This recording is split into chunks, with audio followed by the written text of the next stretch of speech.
Jersey during the Revolutionary War was a place where fear lived in every farmhouse and hatred crept through every darkened road. Families who had once shared harvests and prayers now looked at each other with suspicion, unsure who was patriot, who was loyalist, and who might betray them by dawn. The dreaded refugees, loyalist raiders, swept through the countryside like shadows, burning barns, driving off cattle, and leaving mothers clutching their children in terror. To the Patriots, they weren't just enemies of liberty.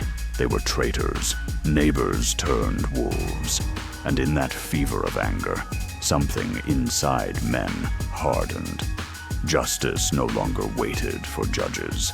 Vengeance demanded its own bloody answers.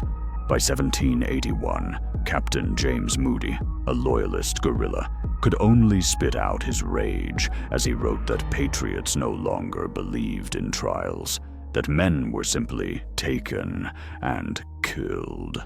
The darkest proof of his words came one night near Hackensack. 6 men, accused of spying for the British, were seized. Their hands were tied with rough rope, their pleas drowned out by the curses of the militia. Instead of a court, they were dragged deep into the woods where the trees became their gallows. No priest came to pray, no jury listened, no verdict was spoken.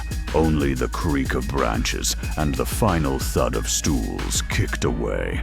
Their families wept and swore they were innocent farmers, men guilty of nothing more than living under suspicion. But grief meant little to men blinded by rage. The British seized on the story, accusing Americans of the very cruelty they claimed to fight against. And perhaps they weren't wrong.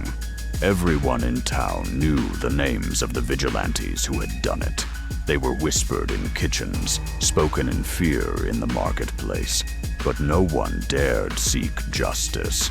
In war, justice had become a ghost, replaced by vengeance dressed as duty.